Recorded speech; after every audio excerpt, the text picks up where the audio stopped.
네. 여러분 좋아요와 구독은 사랑입니다. 네. 알림 설정도요. 네, 여러분. 선생님들의 가식을 오늘 한번 또 느껴보는 시간이었습니다. 얼짱 교생 선생님을 한번 또 뜨겁게 매스컴에 올랐었던 학교 막 난리 나지 않았어요 그때 막? 예? 옆 학교까지 막 좋아한다. 좋아한다. 아니요 전혀. 아이들 어, 보고 있나? 왜 그렇게 조용하게 있었냐? 난 그런 노이즈를 원했는데 니네가 선생님을 원한다면 그렇게 예의를 갖출 필요가 없었다. 그런 남녀공학이어가지고 자급자족이 다 되는 자급자족이요? 시스템이어서 학생을 농부로 비유하고 있어요 지금. 본인에게 열광을 안 했다고 해서 자급자족이 지금 나왔습니다. 학교에 교생 실습까지 갔다 오신 네. 반교육자, 반방송인 반교육자 지금 함께하고 계십니다. 교육 현장에서 생생하게 들었던 목소리를 오늘 이제 전해주십사 해가지고 이제 이 특별하게 오늘 대한민국 교육 환경에 대해서 이제 런던 오빠에서 심층 분석을 준비했는데 어떤 그 사리 사욕으로 그 교생 실습 나갔을 때 뭐 본인이 유명세를 탔고 이런 거 말고 진짜 그 선생님으로서 접했던 네. 학생들의 어떤 그 입시에 대한 압박은 어떻던가요? 음, 요즘은 좀 많이 풀어졌다고 하는데 저희 때보다는 여전히 좀 입시에 대한 스트레스가 많나요? 그렇죠. 이슈에 대한 스트레스 당연히 있고요. 특히나 근데 제가 속했던 학교는 그 특목 특성화 고등학교가 맞겠어요. 특성화 고등학교. 예. 고등학교였기 때문에 음, PD나 이제 연기 쪽 친구들이나 뭐 이렇게 지망하는 친구들이 있는 곳이라서 그러면 그렇게 또 막 네. 어느 학교를 꼭 가야 되겠다는 목표보다는 오히려 그 제가 올해 했었거든요. 올해 네. 4월에 아이들을 만났었는데 그때는 지금과 같은 이제 문재인 정부의 발표가 없었을 때라 수시에 대한 관심과 학생부 종합전형 학종. 네, 예. 학종에 대한 관심이 많았어가지고 근데 또 그거 공부에 관한 거는 그 아이에게는 수능을 치는 아이들, 네. PD 준비를 하는 이제 학교가 좀 좋아야 하는 그 아이들의 또 그거라서 그런 아이들은 또 특성반이라고 이제 특화반을 만들어서 아니 한 네. 학교에 그렇게 아이들 그 격리 분리시켜 놓고 또 학생들 간의 위화감도 그럼 있지 않나요? 야 누구는 뭐 네. 누구는 몇 점 이상 아이들은 저 반에 들어갔더라 이런 게 많이 있는 이야기죠. 네. 그렇군요. 일단은 본인이 그 학종 1세대인가요? 어떻게 보면 예. 제 나이가 나오나요? 저는 이명박 정부 때 아니 고등학생은 아니시잖아요. 고등학생이었거든요. 그때. 그때. 그때 당시. 예. 네, 그래가지고 그때가 저희 때가 뭐 이미 수시를 많이 늘리자라는 그 취지의 그 세대였는데 제 때가 수시가 더 훨씬 많았어요. 그죠, PD님? 저랑 동갑인 걸로 알고 있는데. 네. 갑자기 나만 나이를 밝힐 수 없다. PD도 같이 나이 까자. 그래서 수시를 한 60% 이상 해서 인원을 뽑았어요. 그래서 수시로 대학을 못 가면 거의 정시로는 우리 대학을 못 간다. 약간 이렇게. 왜냐면 저는 막 그렇게 특출난 아이가 아니었기 때문에 공부를 미친 듯이 안 잘했거든요. 아니 그래도 뭐 그 대한민국 최고의 어떤 연령과 학부에 들어가셨는데 그 정도면 뭐 근데 그렇다 보니까 딱 입시 처리할 것도 없이 그냥 3년 내내 스트레스 받는 거 아니에요? 그럼 고1 때부터 수시에 뭐 필요한데 막 이거 챙기고 저거 챙기고 막 예. 그렇죠. 근데 제가 처음에는 사실 공대생이었다가 이게 연기로 전향한 그 학교를 자퇴하고 다시 간 케이스라서. 그렇군요. 네.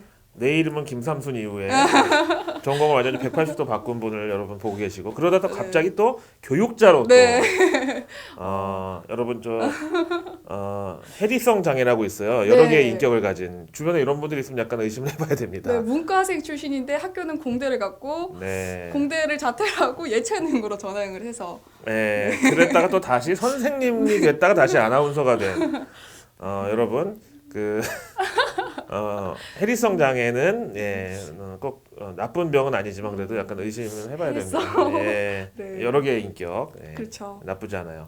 자, 어쨌든 그래서 이제 오늘은 우리 민정 씨가 또 마침 교육학을 또 부전공한 분으로서 현장에 이제 목소리를 들어보려고 하는데 이번에 또 발표 나온 거 보셨죠? 물론 이제 뭐 입시생 뭐 자녀를 둔 학부모도 아니고 이제 그렇다고 또 본인이 뭐 지금 다시 또 수능을 또 볼 것도 아니잖아요. 그럼에도 그렇죠. 불구하고 이제 우리 대한민국의 어떤 학창 시절 보낸 사람들은 다 어떤 교육과 그 입시에 대한 트라우마가 있어요. 저는 수능 1세대거든요. 네. 첫 세대. 와, 근데 저희는 또 첫 세대. 이제 오늘 뭐 정답이 밝혀도 돼요. 그 수능 1세대인데 첫 입시라서 조금 학생들이 혼란이 있을 수 있다고 또 수능을 저희 때는 2번 봤어요. 와, 그래서 그때 고생 많이 했는데 어쨌든 요즘도 몸이 좀 안 좋거나 아니면 막 그 컨디션이 좀 안 좋고 이렇게 악몽을 꾸면 그때 수능 볼 때 막 그 시간이 모자라서 OMR 카드 막 칠해야 되는데 막 시험지 걷어가고 막 이런 악몽을 아직도 꿔요. 그러니까 이만큼 이제 대한민국 학생들한테는 이런 입시 스트레스가 어마어마하죠. 그리고 저희 때는 뭐 수시 이런 게 없었어요. 예. 뭐 수시가 있다면 수시로 맞는 거밖에 없었어요. 선생님한테. 예. 유일한 수시였어요. 그 제 고등학교 때. 근데 이번에 발표된 거 보셨죠? 맞죠. 2023학년도 그러니까 지금 현재 중3 어린이들이 네. 이제 다시 정시가 40%까지 확대된다고 해요.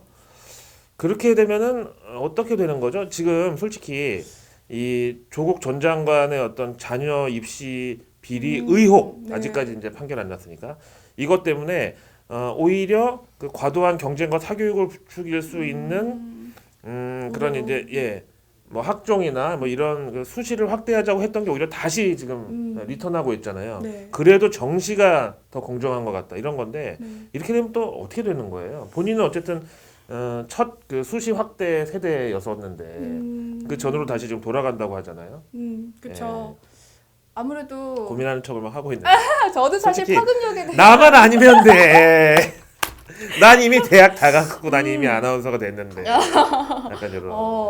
수시 확대가 아니고 정시 확대죠. 네. 정시 확대 40%까지 확대된대요. 그렇죠. 네. 그러면 아무래도 그 사교육이 또 아까 높아진다고 우려를 많이 하셨잖아요. 네. 근데 돈을 많이 쓰는 거는 당연히 돈이 있으신 분들은 많이 쓰시겠죠. 근데 쓰신다고 해서 부모님이 대신 시험을 쳐주시진 않잖아요. 그렇죠, 그렇죠. 그렇죠. 그렇다 보니까 저는 제 개인적인 그 미흡한 생각으로는 정시가 뭐 100%까지 확대된 것도 아니고 40% 정도는 저는 괜찮다고 생각하는데 앞으로의 이제 그 지방과 수도권과 또 그 역시 또 이 격차가 또 네. 이제 벌어지고 또 같은 서울에서도 뭐 대치동 이쪽이 또 다시 한번 또 떠오르고 뭐 이렇게 되는 뭐 그런 과정이겠죠. 근데 얘기하신 대로 진짜 아무리 좋은 학원 과외 선생님 무슨 그 스카이캐슬에 나왔던 네. 그 말투 왜 그 알파고 같은 말투 같은 그 김서영 예. 배우님 입시 뭐죠 그 사람이 입시 컨설턴트 입시 컨설턴트 아무리 좋은 사람을 붙여놔도 본인이 공부를 안 하면 그렇죠. 예, 그거는 소용이 없어요. 결국은 이제 얘기하신 대로 제도라는 거는 언제든지 또 변하게 마련이고 이제 현재 중3 학생들은 이제 조금 무거운 짐을 안게 됐는데 그렇죠. 진짜 저희가 부동산 편에서도 얘기했지만 정부 정책이 어떤 그 제도나 어떤 이런 뭐 규제 가지고 현실을 따라간다는 건 제가 봤을 때 거의 현실과 불가능한 게 아닌가. 기조가 그렇잖아요. 너무 확확 바뀌니까. 예. 그 제가 이제 수능 1세대 제 이전 세대만 해도 학력고사 세대였는데 그때는 사실 주입식 그다음에 암기 위주의 공부가 통했거든요. 그러다 보니까 너무 이제 학생들의 어떤 창의력이나 뭐 이런 거를 막는다고 해서 수학 능력 시험으로 대체했는데 역시 그것도 또 과외가 성행하고 뭐 사교육이 성행하니까 그럼 이제 수시로 바꿔가지고 미국 같은 아니면 선진국 같은 그런 입시 제도를 다시 도입했는데 그게 또 부작용이 났잖아요. 그렇죠. 근데 어떻게 보면 요즘 고등학생들이 좀 안 된 게 저 고등학교 때만 해도 아니 고등학생이 뭐 무슨 학술지에 논문을 왜 써요?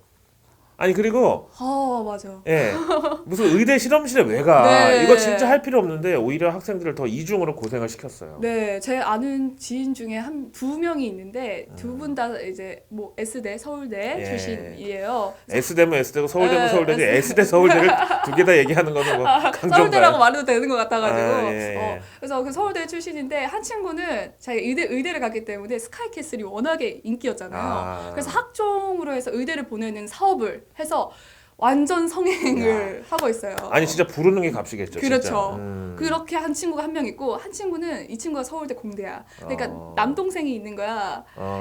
이 친구의 학종을 대신 이렇게 논문 아까 말했던 것처럼 네네. 대학원이 쓸 수 있는 그 논문을 그 친구 대신 대필 친구들 보고 있는. 그렇게 네, 해서 이런 사례가 있다는 네, 거. 사례들이 네. 사실 있기 때문에 그러니까 어떤 제도 하에서도 부작용이라는 건 항상 있을 수밖에 네, 없어요. 있어요.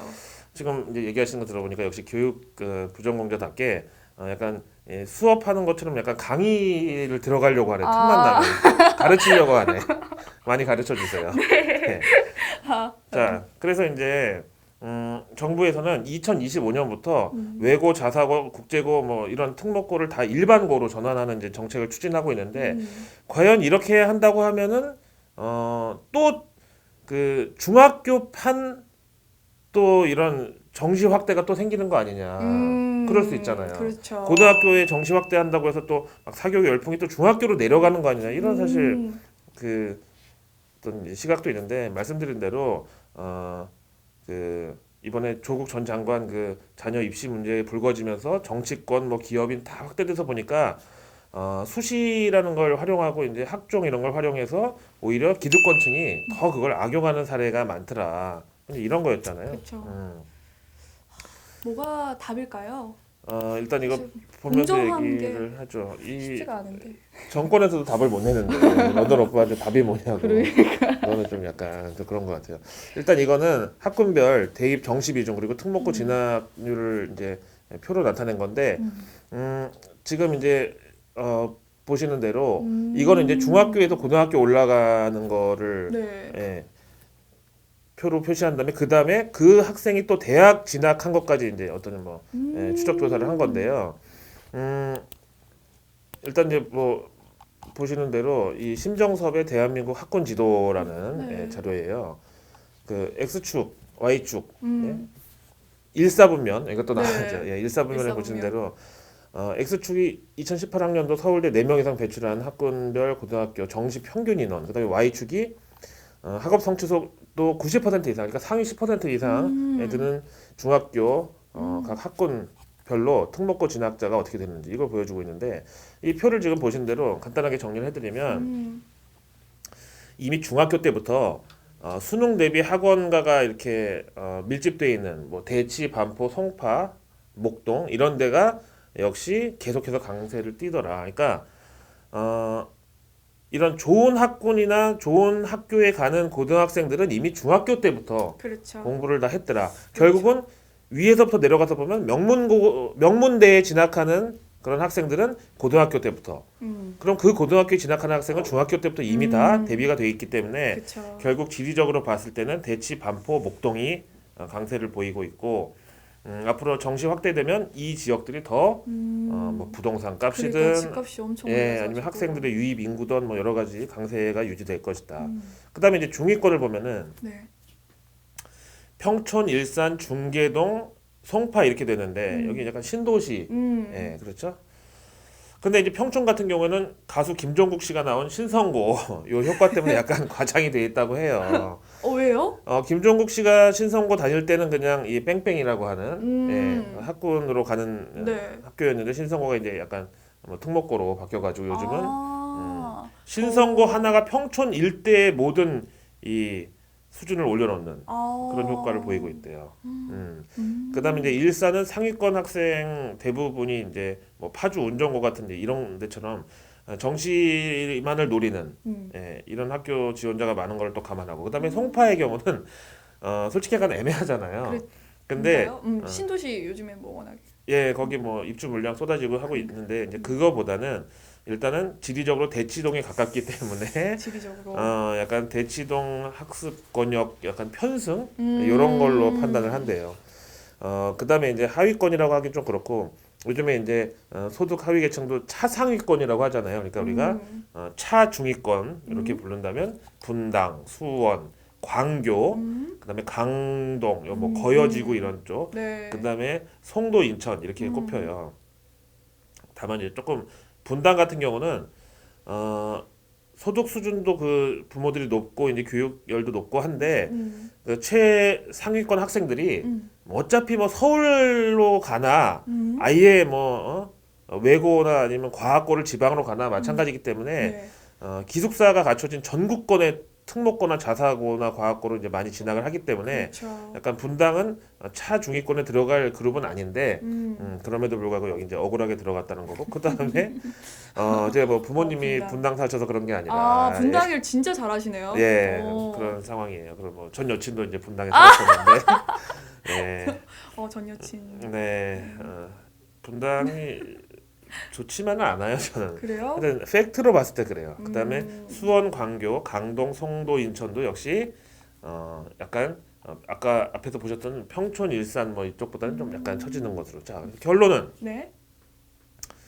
지금 현재 중3 학생들이 대학 입시를 하게 되는 2023학년도 정시 확대는 대치, 목동, 반포에 무조건 유리.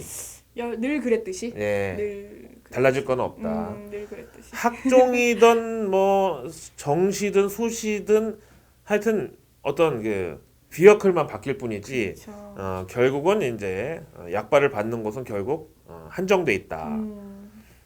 그다음에 뭐 앞에 보신 약간 중위권 수원, 광교, 강동, 송도, 인천 뭐 이런 데를 제외한 신도시는 그냥 평타. 그다음에 앞에 보신 요런 또 지역들은 약간 불리하게 작용하는 교육 환경의 양극화를 낳을 가능성이 있다. 예. 그다음에 이제 또 말씀드리지만 이제 분당, 네. 저에게 애증의 도시. 분당은 전사랑의 도시. 예, 지나간 사랑의 도시 분당은 학생 나름 또 목표로 하는 곳 나름 이렇게 좀 여러 가지 좀 다각적인 영향을 주고 받을 것으로 분석된다. 이렇게 나왔죠. 어떠세요? 본인의 학군과 이런 걸 굳이 안 밝히셔도 되는데 네. 그때 학종을 준비할 때 그 공대생 아름이 공대의 아름이가 되기 위해서 공부할 때랑 지금 환경이랑 어떤가요? 막 밤 11시까지 학원 다니고 막 그 민정 씨도 그랬었나요?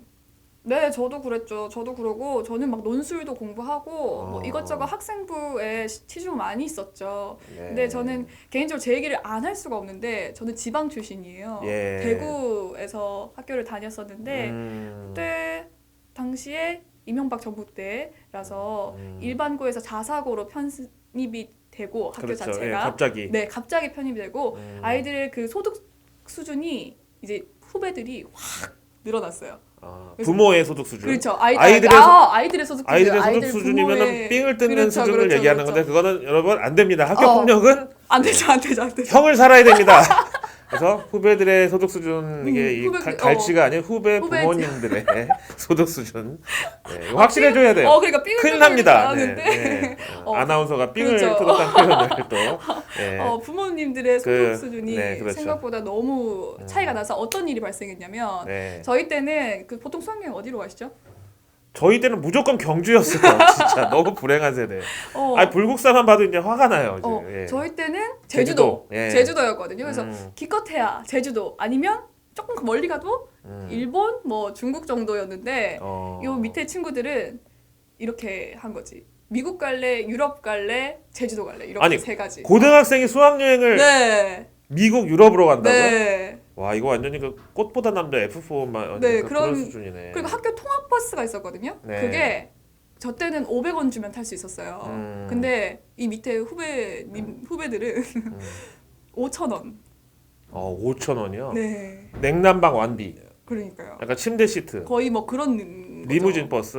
와. 그 버스를 안 타봐가지고 나 아니 이게 바로 몇 년 지난 뒤에 이렇게 바뀌면 뭐 세상이 바뀌고 현대화 되니까라고 할 수 있는데 어떻게 같은 학교에 바로 밑에 한 번 와. 그래서 그 차별을 조금 받았죠. 선생님들에 대한 그 특혜도 조금 덜 받았던 게 밑에 친구들은 다 서울대 선생님. 서울대 그 스카이 선생님들이 굉장히 대거 포진이 되어 있는 상태였고 저희는 너무 훌륭한 선생님 밑에서 또 배웠죠. 그 왜 더 참스승님. 네, 참스승님한테 스카이는 안 나왔지만 인성교육 위주로 그렇게 배웠고 사교육을 더 부추겼던 선생님들. 학교에서는 쉬어라. 공부는 학원 가서 해라. 꼭 네. 성적순은 아니니까 그 네. 가르치시는 실력이. 네, 네. 근데 본인이 좀 얘기를 했다가 수습을 못 하니까 갑자기 지금 횡설수설로 가고 있는데 어쨌든 그 차별에 있어서 어떤 이 교사진의 어떤 퀄리티도 역시 차별의 대상이 됐다. 이런 얘기죠. 그런 게 조금 있었죠. 근데 또 자사고 특목고가 5%밖에 안 된다 그래요. 그냥 고등학교 전체 비율에 많이 그렇게 늘렸는데도 불구하고. 근데 이 5%의 학교의 사람들이 서울대를 가는 비율이 62%가 넘었다고 합니다. 작년 같은 경우에는 60%. 대박. 와.